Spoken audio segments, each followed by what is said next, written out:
আমরা জানুয়ারি মাসের ইম্পর্ট্যান্ট ডেগুলো এবার দেখব।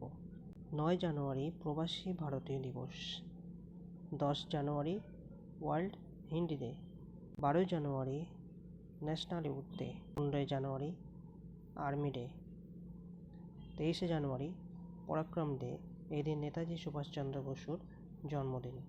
25 জানুয়ারি ন্যাশনাল ভোটার্স ডে, 26 জানুয়ারি রিপাবলিক ডে, 30 জানুয়ারি ওয়ার্ল্ড লেপ্রোসি ডে।